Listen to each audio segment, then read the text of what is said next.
तो इस मूवी की स्टोरी होती है दो छोटे बच्चों से, जिन दोनों बच्चों की एज 10 से 12 साल होती है। इनके नाम होते हैं वर्धा और देवा, और ये दोनों ही एक दूसरे के बहुत अच्छे दोस्त होते हैं। मूवी की स्टार्टिंग में ये दोनों साथ में खेल रहे होते हैं, बट तभी इनमें से वर्धा को कुछ बच्चे परेशान करते हैं जो कि इनसे काफी बड़े होते हैं। बट ये देखकर देवा अपने दोस्त वर्धा की हेल्प करता है और वो उन सभी को पीटकर अपने दोस्त को बचा लेता है। और यही हमें ये पता लगता है कि वर्धा और देवा दोनों ही सच्चे दोस्त हैं। बट इसके बाद ही अगले सीन के अंदर हमें एक रात का सीन दिखाया जाता है, जिस रात को बारिश हो रही है और यहाँ पर देवा अपने घर को लॉक कर रहा होता है। देवा के घर के आसपास काफी तबाही मची होती है और देवा के घर के अंदर उसकी मदर होती है और वो अपनी मदर को लॉक करके अपनी मदर को प्रोटेक्ट कर रहा होता है। बट तभी हम ये देखते हैं कि वहाँ पर कुछ गुंडे आ जाते हैं जो कि देवा को पकड़ लेते हैं और उसके घर के गेट को तोड़ देते हैं। एंड देन वो उसकी मदर को बाहर निकाल लेते हैं और फिर हम ये देखते हैं कि वो उन दोनों को मारने की कोशिश करते हैं। लेकिन इससे पहले कि वो गुंडे देवा और उसकी मदर को मार पाते, वहाँ पर एक गाड़ी से वर्धा अपने कुछ आदमियों के साथ आता है। और यहीं पर हमें ये भी पता लगता है कि ये जो आदमी है जो कि देवा और उसकी मदर को मारना चाहते हैं, वो असल में वर्धा के फादर के लोग हैं। और इसीलिए यहाँ पर आते ही वर्धा उन सभी से कहता है कि वो लोग उसके दोस्त और उसकी मदर को छोड़ दें। बट वो सारे उससे कहते हैं कि वो लोग सिर्फ कानून पालन कर रहे हैं और कानून उसी के फादर ने बनाया है, सो इसीलिए उन्हें ये करना ही होगा। ये सुनकर वर्धा भी चुप हो जाता है। लेकिन फिर कुछ टाइम बाद ही वर्धा अपने हाथ से एक मोटा सा कड़ा निकालता है और उसे उस गुंडे को दे देता है जो गुंडा देवा और उसकी मदर को मार रहा था। वर्धा उससे कहता है कि मैं एक सरदार हूँ, लेकिन मैं अपनी पावर तुझे दे रहा हूँ और इसीलिए तू इस पावर को इस कड़े के साथ ले ले और मेरे दोस्त और उसकी मदर को छोड़ दे। ये देखकर वो गुंडा ऐसा ही करता है। वो पावर की लालच में वर्धा का कड़ा लेकर पहन लेता है और इसके बदले में वो देवा और उसकी मदर को छोड़ देता है। देवा को ये देखकर काफी खुशी होती है कि उसके दोस्त वर्धा ने उसकी और उसकी मदर की जान बचाई है। बट यहीं पर वर्धा उससे ये कहता है कि उसके और उसके मदर के लिए ये जगह बिल्कुल भी सेफ नहीं है और इसीलिए हो सकता है कि फिर से उन्हें मारने की कोशिश की जाए। एंड दैट्स व्हाई वो ये चाहता है कि वो दोनों यहाँ से निकल जाएं और किसी दूसरी जगह जाकर रहे, एक ऐसी जगह जहाँ उनकी जान को कोई खतरा ना हो। देवा अपने दोस्त वर्धा की बात मान जाता है और वो अपनी मदर को लेकर वहाँ से जाने लगता है। लेकिन जाने से पहले वो अपने दोस्त वर्धा से एक वादा करता है और वो वर्धा से कहता है कि जिंदगी के अंदर अगर वर्धा को कभी भी देवा की जरूरत हो तो वो बस उसे एक बार बुलाएगा तो वो तभी आ जाएगा। और साथ ही देवा अपने दोस्त वर्धा से ये भी कहता है कि वो उसके लिए पूरी दुनिया तक को मार सकता है, इसीलिए वो देवा की इन बातों को कभी ना भूले। और फिर इसके बाद देवा अपनी मदर के साथ वहाँ से चला जाता है और फिर यहीं पर ही वर्धा अपने दोस्त देवा को एक नया नाम देता है और वो उसे नाम देता है सालार। इसके बाद ही सीन शिफ्ट होता है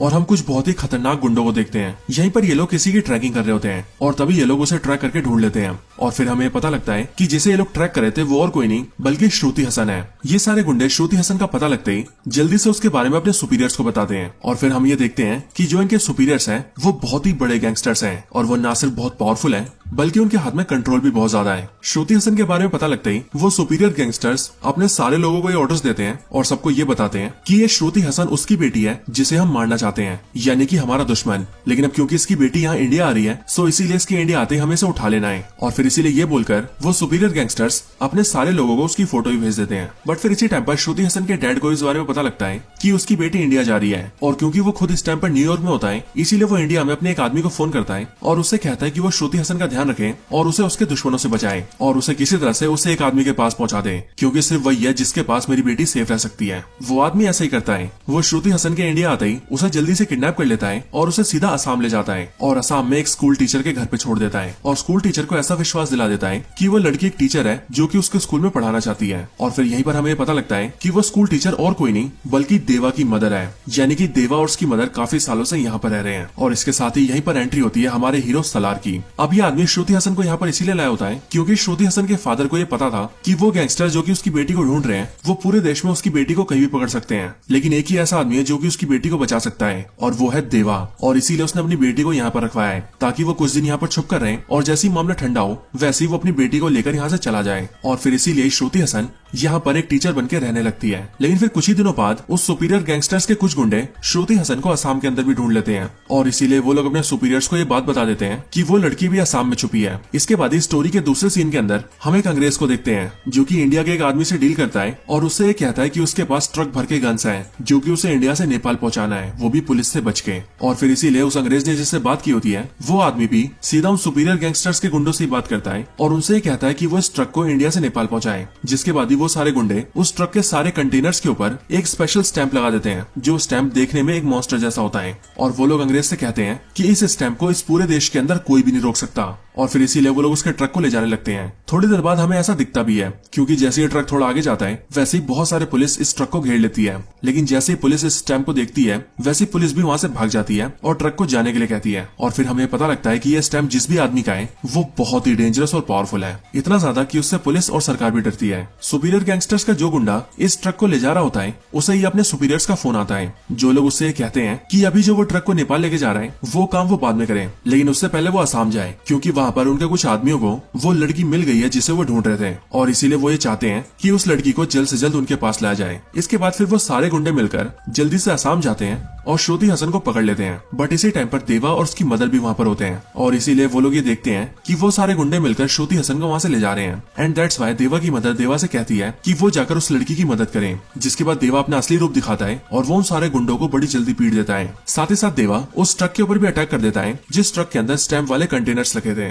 बट ये देखते ही जिस अंग्रेज का वो सामान होता है वो अपने आदमी से कहता है कि आखिरकार तुमने तो ये बोला था कि इस पूरी कंट्री के अंदर इस स्टैम्प लगे कंटेनर्स को छूने की भी हिम्मत किसी में नहीं है, तो फिर आखिरकार ये कौन है जिसने हमारे कंटेनर्स को उड़ा दिया। लेकिन फिर इतना पूछने के बाद ही उसे ये जवाब मिलता है कि जिस आदमी ने इन स्टैम्प्स को बनाया है वो आदमी यही है, यानी कि देवा। और फिर यहीं हमें भी ये पता लगता है कि देवा की हिस्ट्री के अंदर कई सारे बड़े राज छुपे हैं। लेकिन इधर ही इसी मौके का फायदा उठाकर जो आदमी श्रुति हसन की हेल्प कर रहा था वो उसे एक गाड़ी में बिठाता है और उसे वहाँ से दूर ले जाता है ताकि वो सेफ रह सके। लेकिन वहाँ से थोड़ा आगे जाते ही रास्ते में ही श्रुति हसन उस आदमी से कहती है कि आखिरकार ये सब चल क्या रहा है, मेरी कुछ समझ नहीं आ रहा। आखिर ये गुंडे कौन है जो कि मेरे पीछे पड़े हैं, ये सब मुझे मारना क्यों चाहते हैं, आखिर ये सारे गैंगस्टर्स है कौन, और ये देवा कौन है, और उसे देवा के पास ही क्यों लाया गया था। श्रुति हसन के इन सारे सवालों को सुनकर वो आदमी उससे कहता है कि वो जानता है कि उसके मन में कई सारे सवाल हैं और इसीलिए वो एक एक करके इन सारे सवालों के जवाब देने वाला है। वो आदमी अपनी कहानी को शुरू करता है और वो श्रुति हसन से कहता है कि इन सब की शुरुआत हजारों साल पहले हुई थी। हजारों साल पहले 3 कबीले हुआ करते थे,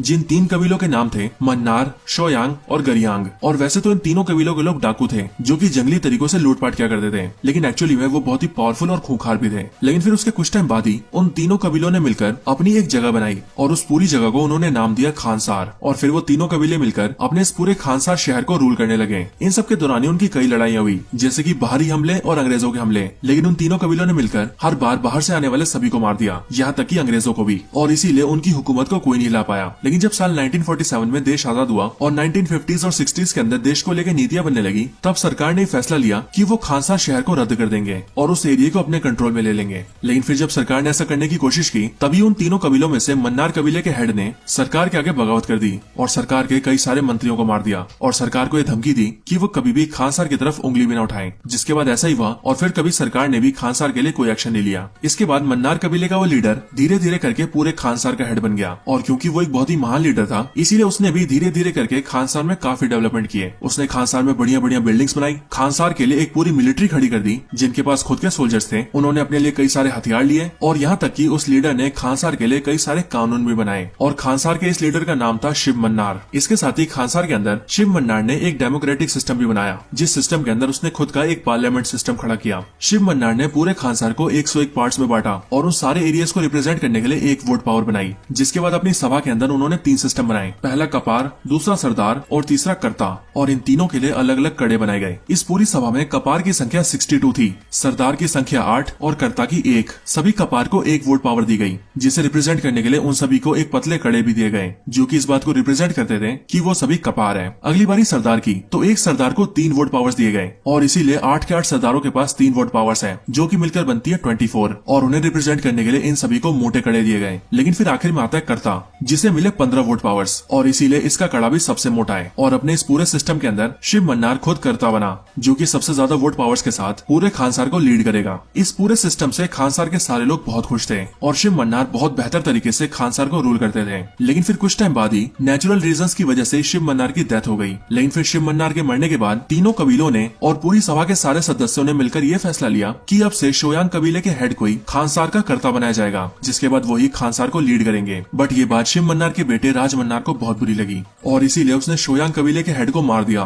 ताकि वो कर्ता न बन पाए, और इसके साथ ही शोयांग कबीले का कोई भी सदस्य कभी भी उसके खिलाफ बगावत न कर पाए। इसके लिए उसने ये ऑर्डर्स जारी कर दिए कि शोयांग कबीले के सारे लोगों को मार दिया जाए, जिसका मतलब ये था कि खानसार में रहने वाले 3 कबीलों में से अब एक कबीले को पूरी तरह से मिटा दिया जाएगा। और फिर ये सब करने के बाद राजमन्नार खुद ही खानसार का कर्ता बन गया। साथ ही साथ उसकी सभा से भी कोई उसकी बगावत न करे, इसीलिए उसने अपने परिवार के सदस्यों में से ज्यादातर को कर्ता बना दिया। शिव मन्नार की 2 पत्नियां थी, जिनमें से पहली बीवी से उसे 2 बच्चे थे, जो कि थे ये दोनों, एक बेटा और एक बेटी, जिनमें बड़ा वाला बेटा गरुड़ा है, KGF वाला गरुड़ा। इसके साथ ही दूसरी बीवी से भी इन्हें 2 बेटे थे, जिनमें एक था वर्धा और दूसरा वर्धा का छोटा भाई। और अब अगर आप सभी ने ध्यान दिया हो तो आपको पता लगेगा कि ये वही वर्धा है जो कि देवा का दोस्त है। इसके साथ ही यहाँ पर हमें ये भी पता लगा कि राजमन्नार का बेटा गरुड़ा, उसकी छोटी बहन और उसकी बेटी का पति यानी कि राजमन्नार का जमाई, और साथ ही साथ उसकी पत्नी का भाई यानी कि उसका साला, ये चारों सदस्य उसकी सभा में सरदार थे और उसने अपने परिवार के सदस्यों को यह पद दिया था। लेकिन राजमन्नार ने वर्धा को कोई भी पोस्ट नहीं दिया था। लेकिन ऐसा इसीलिए क्योंकि जब वर्धा छोटा था तभी राजमन्नार ने वर्धा को पोस्ट दी थी और उसने उसे एक सरदार बनाया था। लेकिन अगर आप सभी को याद हो तो मूवी के स्टार्टिंग के सीन के अंदर ही वर्धा अपने सरदार वाला वही कड़ा निकालकर उस गुंडे को सौंप देता है जो कि देवा और उसकी मदर को मारने आया था। और वर्धा की इसी हरकत को देखकर शिव मन्नार उससे गुस्सा हो गया था और इसीलिए उसने उसके बाद उसे कोई पद नहीं दिया था। इन सब के साथ ही राजमन्नार ने अपने रूल करने के साथ ही अपने पिता के बनाए कानून में भी बदलाव किए थे और कुछ कानूनों को बदल दिया था। और एक कानून ये भी बना दिया था कि जो भी ताकतवर हो वो कर्ता से बगावत करके और उसे हरा के या मार के खानसार के ऊपर रूल कर सकता है, यानी कि जो पावरफुल होगा उसी की डोमिनेंस चलेगी। इन सारे कानूनों और अपने तरीकों के साथ मिलकर राजमन्नार ने खानसार के ऊपर 25 सालों तक रूल किया और उसके पूरे राज के अंदर कभी भी कोई कमी नहीं आई। लेकिन फिर एक दिन अचानक से राजमन्नार ये डिसाइड करता है कि उसे किसी जरूरी काम से खानसार से बाहर जाना है। बट फिर इसी टाइम पर राजमन्नार का जमाई उसके पास आता है और उससे कहता है कि उसे अपने बेटे वर्धा को ठुकराए हुए काफी टाइम हो चुका है, लेकिन अब शायद उसे वर्धा को बुला लेना चाहिए। इसके बाद ही हमें देखते हैं कि राजमन्नार वर्धा की बात सुनकर इमोशनल हो जाता है और यहीं पर हमें ये भी पता लगता है कि अपने सारे बच्चों में से राजमन्नार सबसे ज्यादा प्यार वर्धा से ही करता है। और इसके साथ ही जब भी वो वर्धा को देखता है तब उसे अपने पिता की याद आती है एंड दैट्स व्हाई राजमन्नार ये मन बना लेता है कि वो अपने बाद अपने बेटे वर्धा को ही कर्ता बनाएगा। इसके बाद ही राजमन्नार अपनी बेटी को टेम्पररी बेसिस के लिए कर्ता बनाता है और उससे कहता है कि जब तक वो वापस नहीं आता तब तक वो उसकी जगह रहकर रूल करेगी। इसके साथ ही वो सभा के अंदर अपने बेटे वर्धा को बुलाता है और 8 सरदारों में से एक सरदार की पोस्ट लेकर वर्धा को एक सरदार बना देता है। और साथ ही वो ये भी अनाउंस करता है कि जब वो वापस आएगा तब वो अपने बेटे वर्धा को कर्ता बना देगा, जिसके बाद उसका बेटा वर्धा ही खानसार पर रूल करेगा। और फिर इन सब के बाद राजमन्नार जरूरी काम से खानसार से बाहर चला जाता है। बट फिर तभी हमें देखते हैं कि राजमन्नार का जमाई अपना असली रंग दिखाता है और राजमन्नार ने जिस आदमी की सरदार पोस्ट लेकर अपने बेटे वर्धा को सरदार बनाया था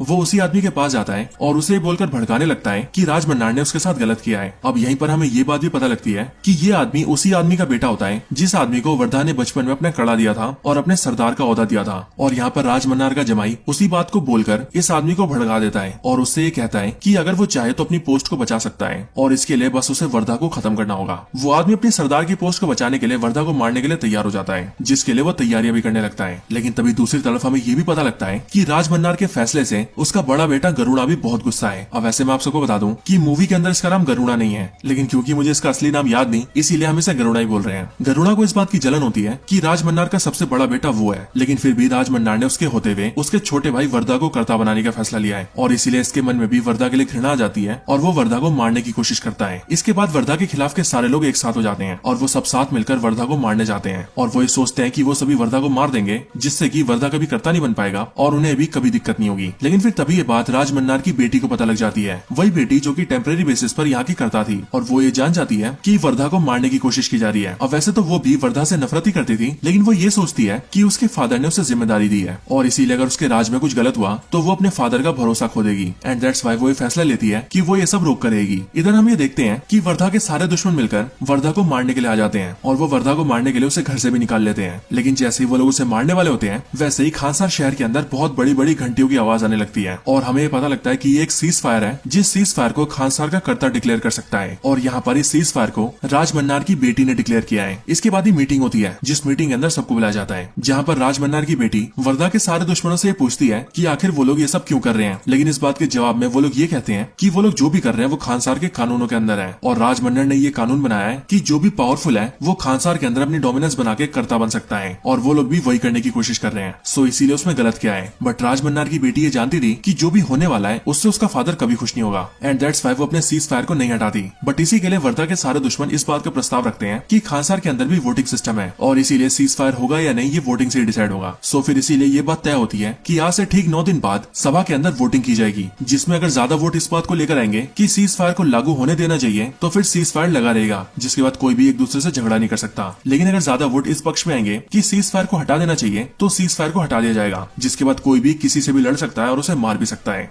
जब ये बात बिल्कुल तय हो जाती है कि ठीक 9 दिन बाद सीज फायर को लेकर वोटिंग होगी, तभी वर्धा के सारे दुश्मन यानी कि गरुड़ा और बाकी सारे लोग सभा के दूसरे मेंबर्स को अपनी तरफ करने की कोशिश करते हैं, प्यार से या फिर धमकाकर, जैसे मर्जी। लेकिन उन सबका मोटिव यही होता है कि वो किसी भी तरह से ज्यादा वोट्स को अपनी तरफ कर लें, ताकि वोट वाले दिन इस बात को लेकर ज्यादा वोट आए कि सीज फायर को हटा देना चाहिए, जिससे कि सीज फायर हट जाए और वो लोग वर्धा को मार सकें। और जब ये लोग ये मेक श्योर कर लेते हैं कि वो लोग वोटिंग्स के अंदर सीज फायर को हटवा देंगे, तभी ये सब मिलकर अपनी खुद की मिलिट्रीज बनाने लगते हैं। क्योंकि एज ऑफ कोर्स खानसार की जो मिलिट्री है वो खानसार के कर्ता के हाथ में है, यानी कि अभी के टाइम पर राजमन्नार की बेटी के हाथ में और राजमन्नार के आने के बाद राजमन्नार के हाथ में। सो इसीलिए ये लोग खुद के गन्स खरीदते हैं, मिसाइल्स, बॉम्ब्स और एक्सप्लोसिव खरीदते हैं और बहुत सारे देशों के रेबल सोल्जर्स को उठाकर ले आते हैं और उनसे अपनी खुद की आर्मी बनाते हैं, ताकि 9 दिन बाद जब ये लोग वर्धा को मारे तब जब उन्हें कोई रोकने आए तो वो उसे भी खत्म कर दें। ये सारी चीजें वर्धा का छोटा भाई और उनके साथी भी देखते हैं और वो लोग भी ये डिसाइड करते हैं कि अगर उन सबको बचना है और इस लड़ाई को जीतकर जिंदा रहना है तो उन्हें भी खुद के लोग चाहिए होंगे और उन्हें भी खुद की आर्मी तैयार करनी होगी।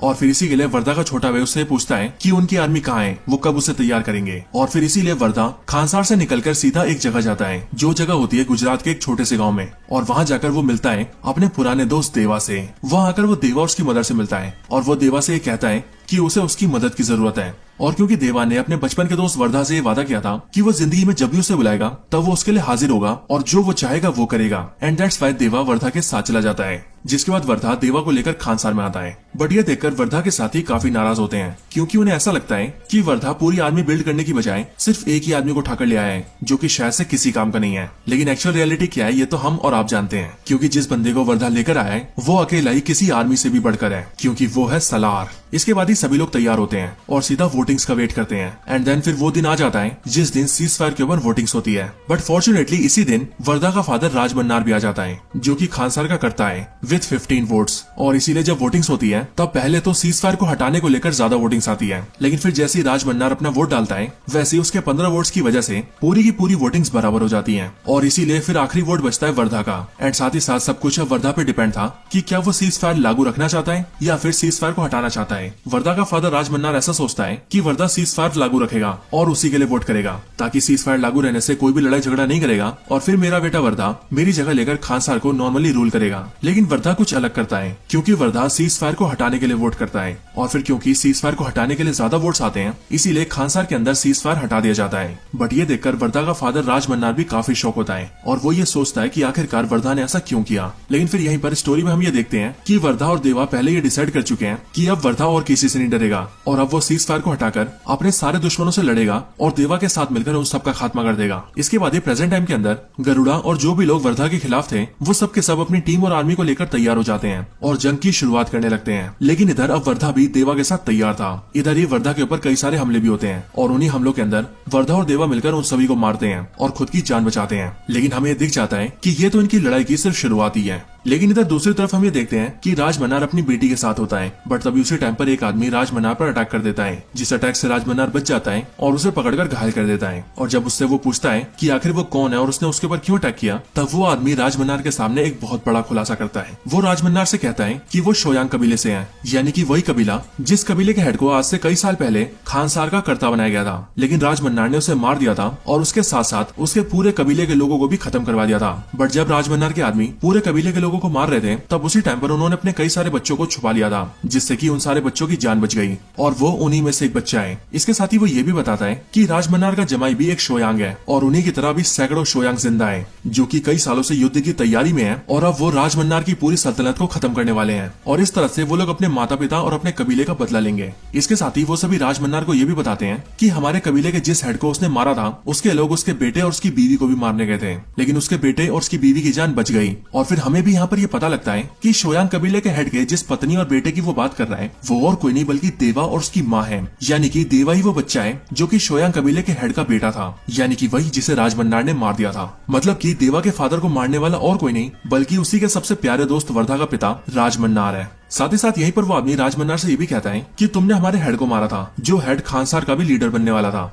और अब क्योंकि देवा उसका बेटा है इसीलिए अब वही हमारे कबीले का हेड है और रियलिटी के अंदर वही खानसार का असली लीडर भी है, यानी कि खानसार का असली कर्ता। इसके बाद ही राज मन्नार अपनी बेटी से बात करता है और वो बेटी से ये भी कहता है कि वो कुछ टाइम पहले जब खानसार से बाहर गया था तो वो एक बहुत ही जरूरी काम से गया था। असल में उसे एक खबर मिली थी कि खानसार के अंदर से कोई है जिसने बहुत बड़ी मात्रा में गन्स और बॉम्ब्स का ऑर्डर दिया था, और इसीलिए वो ये जानता है कि खानसार के अंदर कोई तो है जो कि खानसार में बगावत लाना चाहता है। और फिर यहीं पर हमें पता लगता है कि राज मन्नार जो भी सोच रहा है वो बिल्कुल सही है, क्योंकि खानसार की एक सभा का ही मेंबर जो कि राज मन्नार के भी काफी करीब है, उसने ही खानसार के अंदर बहुत बड़े पैमाने में बंदूकें, मिसाइलें और बॉम्ब्स को इकट्ठा कर लिया है, और अब वो भी इस तैयारी में है कि वो खानसार के ऊपर अटैक करे। लेकिन फिर यहीं पर ही ये मूवी एंड हो जाती है। अब हालांकि ये मूवी तो यहाँ पर एंड हो चुकी है, लेकिन इसने अपने पार्ट 2 के लिए और आगे आने वाले सीक्वल्स के लिए बहुत बड़ा फ्यूचर खोल दिया है, और अब आगे हम कई सारी बड़ी बड़ी लड़ाइयां देखने वाले हैं। सो मेरे अकॉर्डिंग तो यही होगा कि जो भी हम सभी ने सलार पार्ट 1 सीज फायर के अंदर देखा है वो तो इस पूरी फ्रेंचाइजी का सिर्फ एक ट्रेलर था, क्योंकि असली तबाही आगे होने वाली है।